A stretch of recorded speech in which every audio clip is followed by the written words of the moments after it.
बाबा सबका महत्व बताते हुए, सबकी आराधना करते हुए आगे बढ़ते हैं और कागभुसुंडी जी के पास पहुंचते हैं। कागभुसुंडी जी कौन है? कौवा है। कौन? कौवा।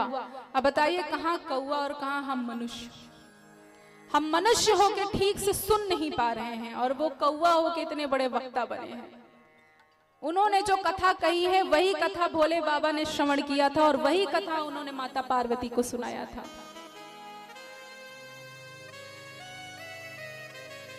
तो कागभुसुंडी जी कौन है? कौवा है। पक्षीराज गरुड़ जी कौन है? पक्षीराज गरुड़ जी नाम सुना है आप लोगों ने? कौन है? मेरे भगवान विष्णु के वाहन हैं, पक्षियों के राजा हैं पक्षीराज गरुड़ जी। अब बताइए क्या तुलना है एक कौवा और एक पक्षियों के राजा में? कुछ तुलना है क्या? नहीं ना। कहां पक्षियों के राजा गरुड़ जी और कहां कागभुसुंडी जी। लेकिन तब भी कागभुसुंडी जी यहाँ पर बैठे हुए हैं और पक्षियों के राजा यहाँ बैठे हुए हैं। ये सिर्फ भगवान के नाम का असर है महाराज।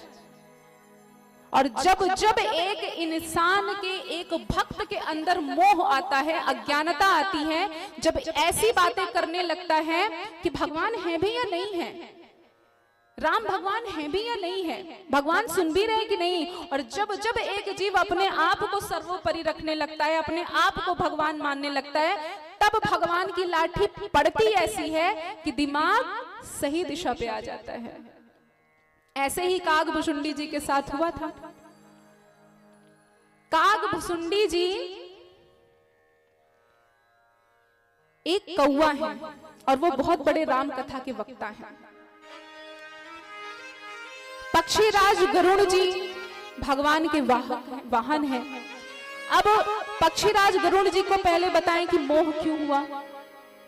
एक बार क्या हुआ कि जब मेघनाथ ने भगवान प्रभु श्री रामचंद्र और श्री लक्ष्मण जी को नागपाश से बांध दिया था, उस नागपाश को काटने के लिए पक्षीराज गरुड़ जी को भेजा गया था।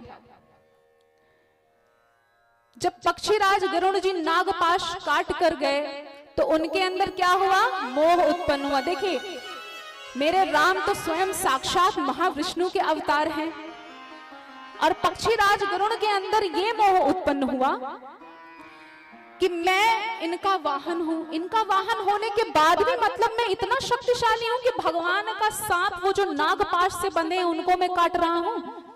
मतलब भगवान से ज्यादा शक्ति मेरे अंदर है। पक्षीराज गरुड़ के अंदर ये मोह उत्पन्न हुआ और वो मन ही मन विचार करने लगे कि अब क्या करें, भगवान के वाहन बने या ना बने, क्योंकि भगवान तो अपना नागपाश काट नहीं पाए, हम ही तो काटने गए थे। अब इस मोह को जानकर श्री नारद मुनि जी पक्षीराज गरुड़ के सामने आते हैं। अच्छा मुझे एक बात बताइए, वो प्रभु श्री रामचंद्र भगवान जो स्वयं शेष नाग पर विराजते हैं, क्या कभी उनको एक छोटा सा तत्पुंजिया नागपाश बांध सकता था? क्या कभी राम भगवान को नागपाश बांध सकता था? जबकि विष्णु भगवान किस पर लेटते हैं? शेष नाग पर लेटते हैं, है ना। और लक्ष्मण जी कौन है? स्वयं शेष नाग हैं। तो क्या लक्ष्मण जी को नागपाश कभी बांध सकता था? कभी नहीं। ये तो मेरे प्रभु की लीला थी, उन्हें तो लीला करना था, इसीलिए वो नागपाश से बंधे। नागपाश उनका कभी कुछ बिगाड़ ही नहीं सकता था। फिर पक्षीराज गरुड़ के अंदर ये मोह आया कि अरे भगवान से तो हम ज्यादा शक्तिशाली हैं।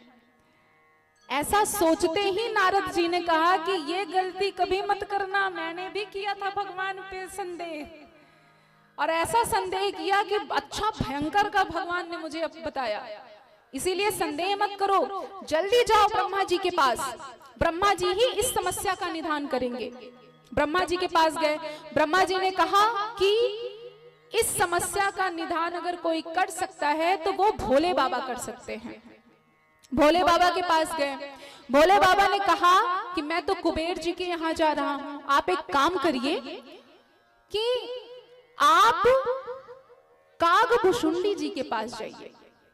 वो वहां पर श्री राम कथा कहते हैं, आप उसका श्रवण करिए और आपकी समस्या का जो निदान है वही हो सकता है।